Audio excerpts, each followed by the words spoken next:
পুষ্পা মে ঝুঁকেগে নাই সালা।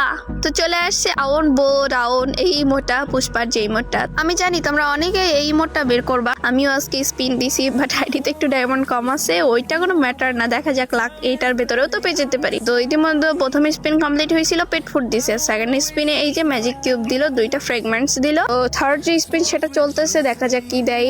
ও উইপন ক্রেড দিয়েছে 2টা, তো আমি ওপেন করে নিয়েছি কোবরা উইপন ক্রেড। বাবা কি ডিমান্ডিং। তো 69 ডায়মন্ডের স্পিন দিতেছি, স্পিন দেওয়ার পরে পাইলাম আবারও উইপন ক্রেড 2টা। এরপরে 99 ডায়মন্ডের স্পিন, বাট আমার অ্যাকাউন্টে ডায়মন্ড নাই। আমার মেম্বারশিপ নেওয়া আছে উইকলি, মান্থলি, উইকলি লাইট, ওখান থেকে যে ডায়মন্ড আসবে আমি জমায় 4টা স্পিন দিয়ে এখান থেকে বের করতে পারবো। 99 ডায়মন্ড, 149 ডায়মন্ড, 199, 499। এভাবেই 4টা স্পিনের পর আমার ইভেন্টটা কিন্তু কমপ্লিট হয়ে যাবে। আর পুষ্পার এই ঝুঁকে গানে এই সালা ইমোটটা কিন্তু অনেক জোস। আনলিমিটেড সময় পর্যন্ত তোমরা কিন্তু দিয়ে রাখতে পারবা এভাবেই। আমার স্ক্রিনে যেমন দেখতেছো আমি বসেই আছি, কিছু করা লাগছে না। এই ইমোটটা কিন্তু এরকমই, এমন না যে অন্যান্য ইমোটের মতো ইমোট দিলে পরেই ভ্যানিশ হয়ে যাবে বা একটু পরেই শেষ হয়ে যাবে। তো সব মিলে ইমোটটা কিন্তু জোস।